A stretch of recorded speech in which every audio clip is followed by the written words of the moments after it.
Hi, thanks for tuning into WD.E, the show where we discuss everything. So sit back, get hyped, and let's talk. Today we'll be talking about how to keep your New Year's resolution past January, because I know that's hard for a lot of people to do. So I wanted to just give you a few tips and tricks on how to keep it past January. Last year I kept mine, and it was moving to a new country. Yeah, then I obviously failed. Was moving to a new city, and I moved to a different state, different city, and I did that for 6 months, so it went pretty well. And here's some of the tricks and tips that I kind of accumulated over the time. So, without further ado, let's start. If you haven't already, subscribe so you can stay up to date on our newest content, and even more videos I have here for you. I'll have singing videos and all types of videos coming out soon, so you don't want to miss that. Give this video a nice thumbs up so you can reach out to the world and say hello, so we can get more people who haven't heard of us to come check us out. Without further ado, let's get started on our topic. Alright, tip number 1. Some people should make them and some people should not. A thing I've learned is that making a New Year's resolution plan is only good for planners.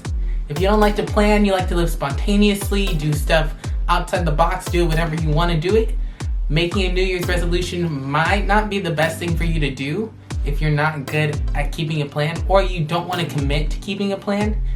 Anything without planning for the New Year's resolution in that type of format is gonna fail if you don't know what you're doing. If you just willy-nilly just, hey, I'm gonna go for this, you know that's not gonna work. Anyways, have a plan. That's number 1. Have a plan, or have a goal, or have something you're shooting for. Don't make it vague, make sure it's specific, make sure it matters to you. Goal number 2, make sure you have little goals and steps to get you to wherever you're going. If you're a big dreamer like me, we have big goals with big plans on how to do this, like, oh, I'm gonna travel to all 7 continents in the year. But if you haven't made a plan for doing that, it's kind of hard, because then you're just kind of willy-nilly going around saying, oh, okay, you know, I'm gonna go here, and then maybe I'll bounce over here by the end of the year, and blah, blah, blah. Or if you're a big one, like you want to be the best music artist of the year, or you want to be a great pianist or something, have little goals to get you there so it doesn't feel like you're wasting your time.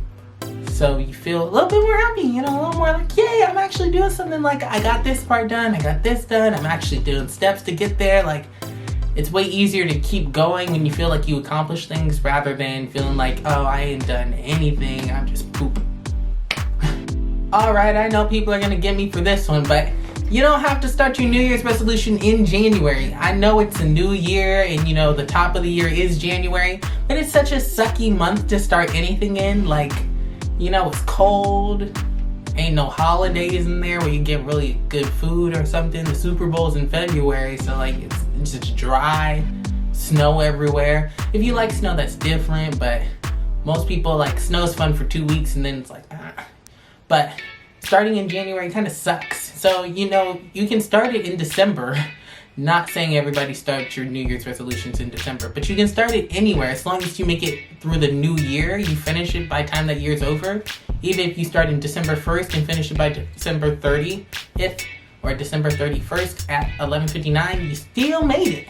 So, you know, keep that in consideration. You always have to start at January. All right, a big one is make sure if you're in a relationship, you're stable, or you're breaking up sometime soon. Because I know y'all are coming out of cuddle season, cuffing season, the season where everybody wants to be with somebody so they don't feel alone for the holidays and they don't cry and stuff. I don't do that. But anyways, make sure you're stable or you break it off, because, you know, when March comes and April comes and it's time to, you know, start getting a little out there, festival season comes and you start looking at multiple different options and saying, hey, I can do better. This stepping stone can be thrown out. That's when your plans get ruined, because nobody likes nobody showing up at their house at 3 a.m. knocking on the door talking about, what were we? Why don't you love me no more? That can just derail all your plans. So make sure you're stable or you break up before you put this goal into motion, because you don't want anyone or anything to stop you. Another big one is make sure you have visual and auditory goals, or reminders for your goals, in order to keep you going. Because if you see it constantly, you're always reminded, like, hey, I need to be on this, I need to be doing it. Like for me, is I want to look good for Coachella. And if you're going to Coachella weekend 1, 2020, see you there. But I want to look good for Coachella, so I have a picture of a Coachella ticket and a mirror next to each other. That way, whatever person's looking in the mirror is the person that's going to Coachella. So it's like, you know, keep that visual reminder. I also make a vision board at the beginning of the year, so I'm reminded constantly of what goals I want to get by the end of the year. Like, I want to travel to 3 countries this year, so I have a picture of the world and it has 3 stars. And so I want to go to 3 different places in the world this year. We'll see. I'm gonna work on it. I'm getting there. If you got plans, hit me up.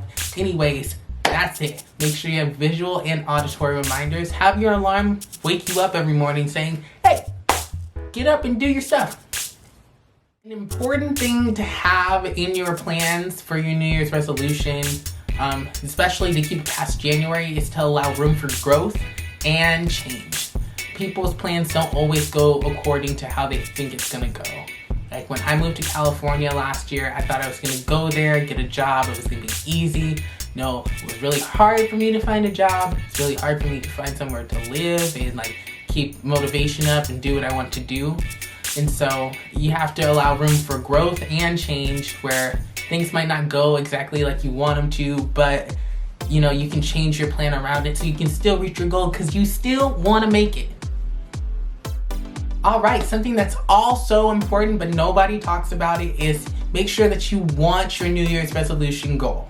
If your goal is to lose weight, if your goal is to be better at this and that, and the third, you know, make sure that you want it, because if you don't want it, then what's the point? You're not gonna want to stick with something you want to do to please somebody else or that you never really want to do, you just feel pressured into it. That's the first and surefire way to not make it to your goal. So make sure that you actually wanted it. Want it! And I think this is actually the most important one. At least for me, it was the most important one. It still is the most important one for me. Make sure you live in the moment and have fun. If you're not having fun at what you're doing, if you're not living in the moment and you're not, you know, loving life, then what's the point of doing it at all? I mean, there's people who are so focus driven on their goals that they forget to have fun during the times that they're off or relaxing, or they might be going to a cool event or doing something fun, and you know, they waste the moment worrying about work or whatever their goal is and not being there, and just know that 5 seconds of fun, of distraction might make you better at whatever your goal is. So make sure to have fun and live in the moment. And that's it. So to recap, you don't have to start in January. You have 11 months to pick from where, you know, you can plan it anywhere in between there. As long as you get it done in the new year, it's definitely worth it. Make sure to have fun while you're doing it. Live in the moment. Don't worry too much about getting to the goal. I mean, stay focused, but it's good to have a break every once in a while. And make sure you have those reminders just so when you feel low on energy, you have that reassurance or that reminder telling you, hey, push for your goal. You can do it. Other than that, I'll see you next time when we talk about spider goats, koala bears, something else random, and atypical dates for when you go on Valentine's Day. Until then, hasta lasagna, don't get any on.